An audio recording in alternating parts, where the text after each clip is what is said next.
Nagas, la empresa socia de Odebrecht en el gasoducto. ¿Cuál es tu descargo? A ver, Jaime, hay que tomar en cuenta lo siguiente, ¿no? La empresa Nagas tiene un proceso que viene enfrentando desde el año 2016 y ese proceso ha seguido su curso y no tiene ningún caso, ninguna incidencia a nivel de la Corte Suprema. Es decir, no hay un caso que tenga que ser decidido por el juez San Martín o por algún otro magistrado de la Corte Suprema que tenga que ver con Enagas. El incidente, cuando están pidiendo la inhibición del juez San Martín, no tiene absolutamente nada que ver con mis clientes ni mi defensa. Tiene que ver con la defensa del doctor José Ugaz, del doctor Luis Vargas Valdivia, respecto al doctor Danós y la doctora Sofía Reina, que son del estudio Checopar, Baker McKenzie. La empresa no tiene absolutamente ningún interés en que el doctor San Martín se quede o no se quede, porque no somos parte de esa incidencia. Enagas no es parte. No es parte de esa incidencia. Enagas tiene su investigación a nivel de la Fiscalía Provincial. No hay ningún caso que haya llegado a nivel de la Corte Suprema, de manera que la mención a mi persona es absolutamente gratuita, daño colateral, podríamos decir.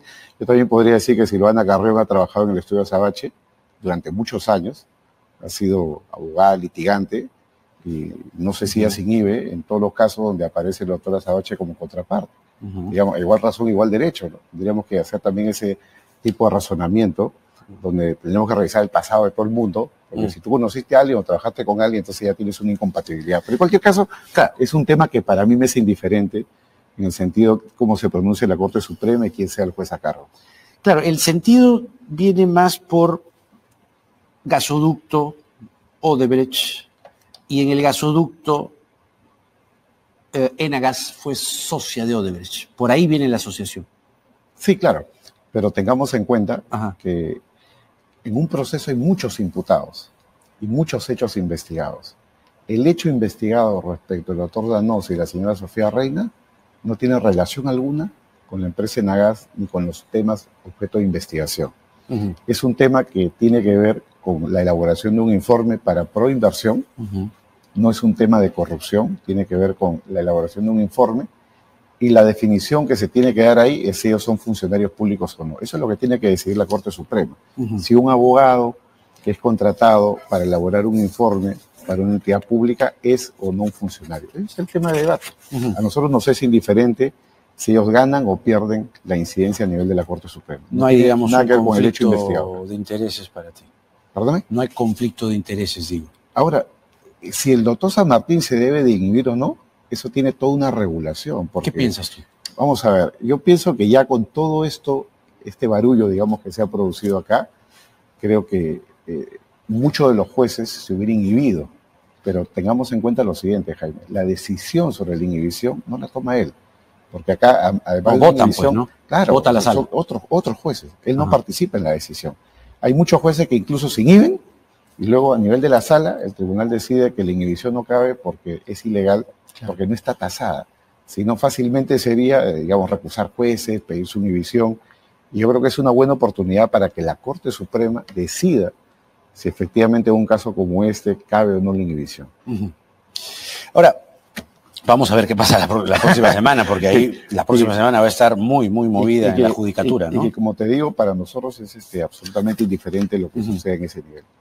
Ahora, un interesante artículo tuyo hace unos días, Inconstitucionalidad por omisión, nos abre flancos que hemos discutido en estos últimos días acá en el programa, pero que los desarrollas con mucha prolijidad. El mecanismo constitucional para que el presidente Castillo pueda, digamos, comparecer y responder ante las denuncias que lo implican con graves actos de corrupción. Eso es concretamente el tema. Acá no hay golpismo, acá no se hace política per se, sino que nosotros vemos denuncias constitucionales que están entrampadas por un artículo que está hecho con un candado, con un cerrojo, con un cantol, que prácticamente no deja ningún cabo para que el presidente siquiera pueda, por lo menos, testificar.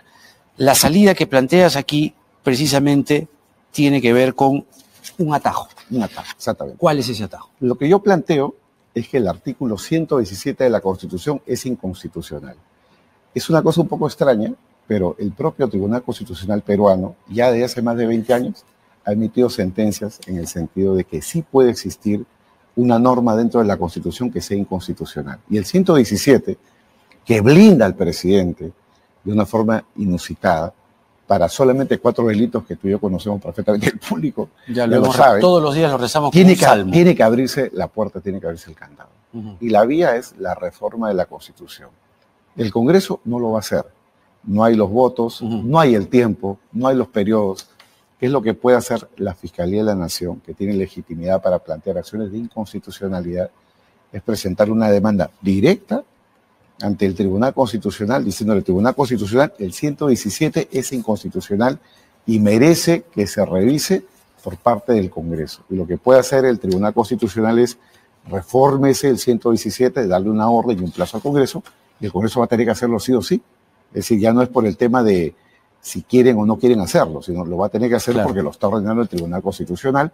Y si esa reforma se produjera, para que los presidentes puedan ser investigados durante su mandato y acusados por casos de corrupción, lo que va a suceder es que, por ser ley procesal, la ley procesal es de aplicación inmediata.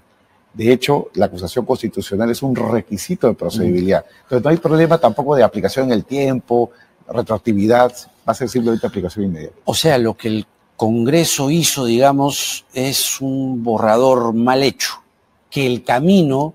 Lo dices aquí, pues el camino sigue siendo el Tribunal Constitucional. Exactamente. El Congreso lo hizo de mala manera. Sí, lo hizo mal. Porque no era un tema de demanda competencial. Este es un tema de demanda de inconstitucionalidad.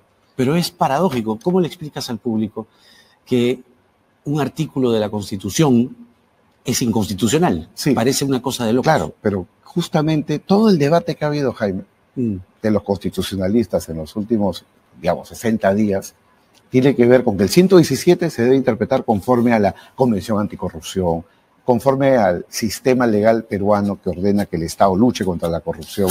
Es decir, dentro del mismo cuerpo constitucional y tratados internacionales de lo que el Perú es parte, existe el mandato del Estado de Derecho de luchar contra la corrupción.